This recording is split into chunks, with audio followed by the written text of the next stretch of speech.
দেওয়াল ভেঙে তারপরে জল মারতে হয়েছে।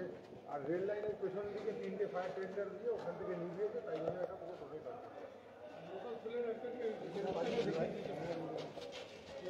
লোকাল ছেলেরা অনেক হেল্প করেছে।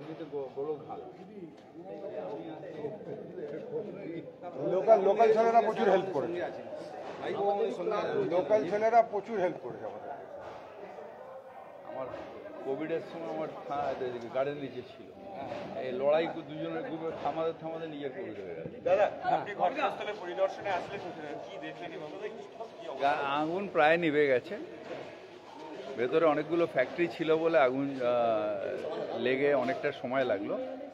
ফায়ার ব্রিগেড খুব ভালো কাজ করে, বিশেষ করে লোকাল ছেলেরা, তারা যেহেতু এটা একদম ইন্টেরিয়ার, যে কোন জায়গাটা লোকেশনটা এখানে কোনখান দিয়ে ফায়ার ব্রিগেড আসতে হবে, কারণ দেখছেন জলটা অনেক দূর থেকে আনা, ওইদিকে আবার রেল লাইন, সেখান থেকে এটা লোকাল ছেলেরা হেল্প করেছে বলে ফায়ার ব্রিগেড রিচ করতে পেরেছে এবং আগুনটা কাবুতে এসেছে।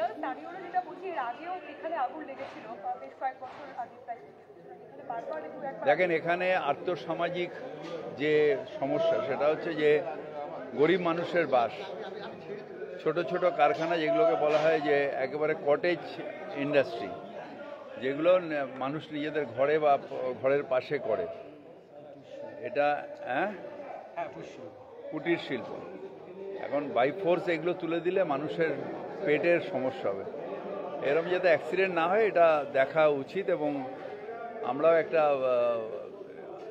স্মল স্কেল এবং কটেজ ইন্ডাস্ট্রি থেকে একটা এদের জন্য যদি এটা ক্যাম্প করা যায় যে কী ব্যাপারে আগুনটা প্রতিরোধ করা যায়, আগুনটা যাতে না লাগে দেখা যায়, অ্যাওয়ারনেস ক্যাম্প। এটা দমকল বলতে পারবে, আমি তো আর স্পটের ভেতরে ঢুকে অন্ধকারে কিছু দেখতে পাই না, কিছু কথা